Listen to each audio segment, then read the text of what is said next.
In an online psychology experiment sponsored by the University of Mississippi, researchers are asked study participants to respond to various stimuli.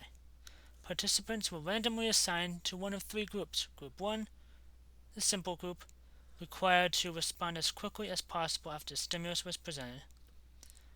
Group 2, which is the go or no-go group, required a response to a particular stimulus while disregarding other stimuli. And Group 3, the choice group, required to respond differently, depending on the type of whistle sound. The subject must press a certain button. The researcher wants to determine if the mean reaction times for each stimulus are equal.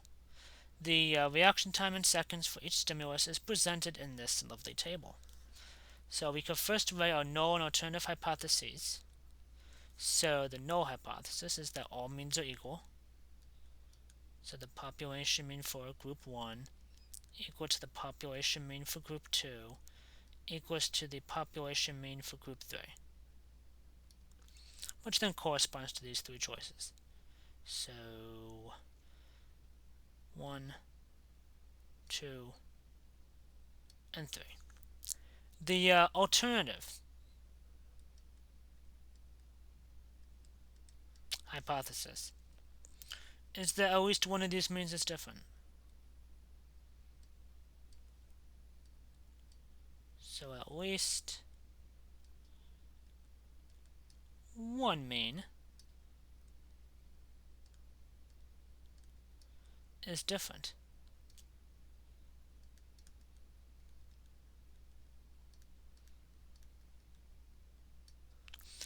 We need to state the requirements that must be satisfied for this one-way ANOVA procedure. We were not specifically told if this is indeed a random sample per se, but this was an experiment, and we were told that the experiment was a completely randomized design. So this is random. So we're good with that. We're not really told about the description of the populations. These three different populations, if they're normally distributed or not. So we're just going to assume that they're normal.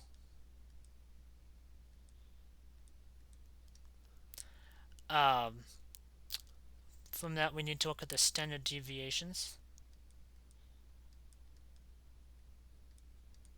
to determine if they are roughly the same. So in order to do that in my template overview, I'm just going to copy this data into the template here on the right. And look at the ratio. The ratio is pretty close to 2. So this being equal is going to start becoming iffy, right? Plus 2, if we look at these standard deviations, 2 of them are 0.06. 1 is not the same, that being 0.11. So the standard deviations being equal, this one's iffy, due to this ratio being 1.98. Mind you, it has not surpassed 2, but because it's so close to 2, you'd have to start wondering. But that's that part. Then besides that, we need that each sample size is at least 5. As we can see in here, we have 1, 2, 3, 4, 5, 6. 6 in each group. So each sample size is greater than 5, and the total amount in this case is equal to 18.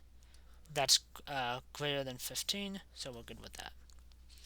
And now we want to run our hypothesis test. So based on the template here, we have an f-test statistic of 3.11 and a p-value of 0.0744. And based upon this, we can now write our conclusion based upon this hypothesis test. So for this, and just quickly write this up on here, at the 5% level of significance,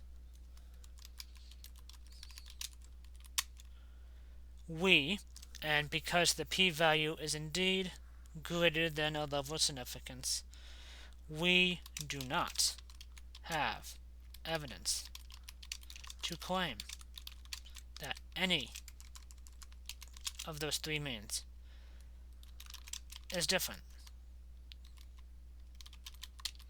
So at the 5% level of significance, we do not have evidence to claim that any of those three means, or that any mean, is different.